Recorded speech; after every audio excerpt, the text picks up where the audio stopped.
8 नवंबर 2016 रात के ठीक 8:15 पूरा भारत उस समय अपनी रोजमर्रा की जिंदगी में व्यस्त था। कहीं परिवार खाना खा रहे थे, कहीं बच्चे होमवर्क कर रहे थे, तो कहीं लोग टीवी पर अपने पसंदीदा शो देख रहे थे। किसी ने भी नहीं सोचा था कि अगले कुछ मिनटों में ऐसा ऐलान होने वाला है जो पूरे देश को हिला देगा। तभी टीवी स्क्रीन पर आए प्रधानमंत्री नरेंद्र मोदी। देश की नजरें टीवी पर टिक गईं। उन्होंने शांत लेकिन गंभीर आवाज में कहा, आज रात 12 बजे से 500 रुपए और 1000 रुपए के पुराने नोट कानूनी रूप से बंद। बस इतना सुनना था। कुछ सेकंड के लिए पूरा देश जैसे शांत हो गया। लोग एक दूसरे का चेहरा देखने लगे।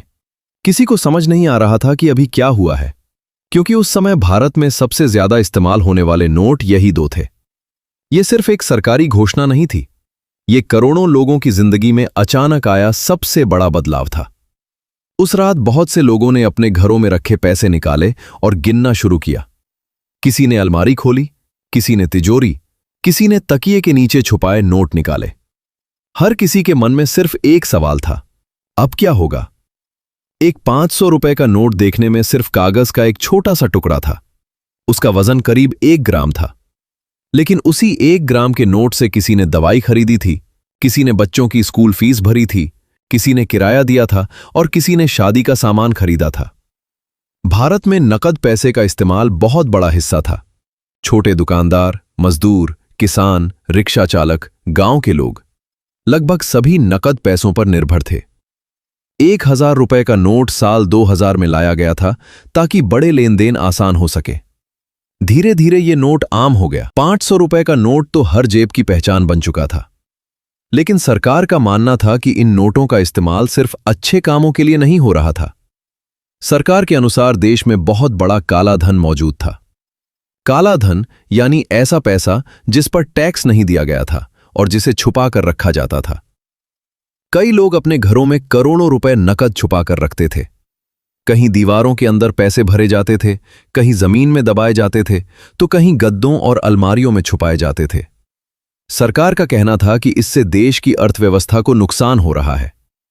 दूसरी बड़ी समस्या थी नकली नोट। ऐसे जाली नोट जो बिल्कुल असली जैसे दिखते थे।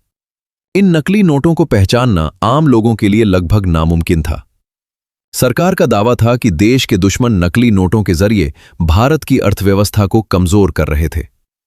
तीसरी समस्या थी आतंकवाद की फंडिंग।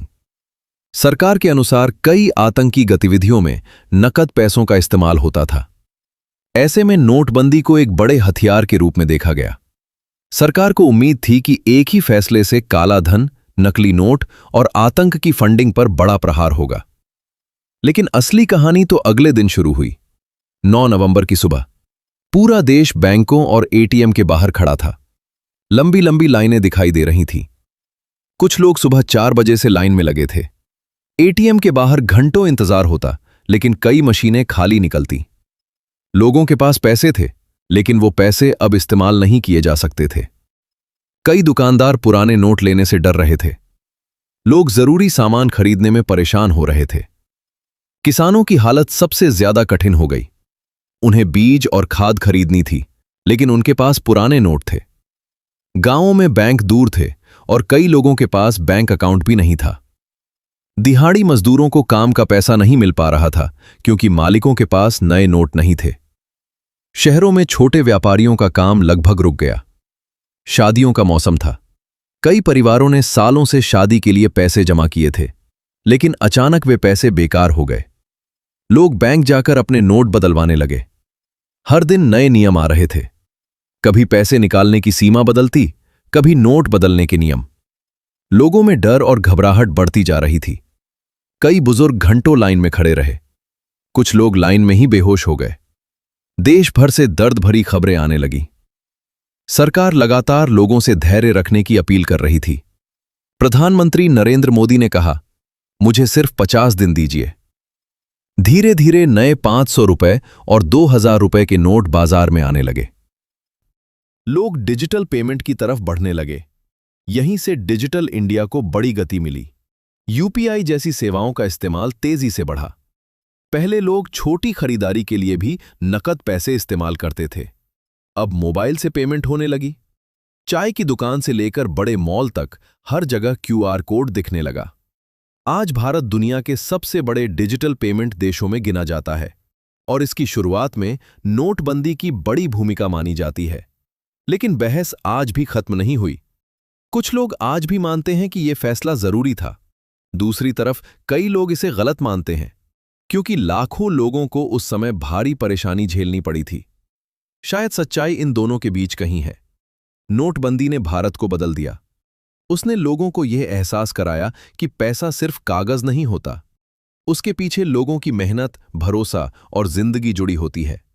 वो 500 रुपए और 1000 रुपए के नोट जो सालों तक करोड़ों हाथों में घूमते रहे, जो दुकानों, खेतों, फैक्ट्रियों और घरों का हिस्सा बने रहे, वो एक रात में इतिहास बन गए।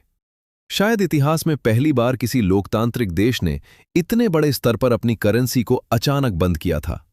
और उस रात ने एक बात हमेशा के लिए साबित कर दी। पैसे की असली ताकत उसके कागज में नहीं होती, उसकी ताकत लोगों के भरोसे में होती है।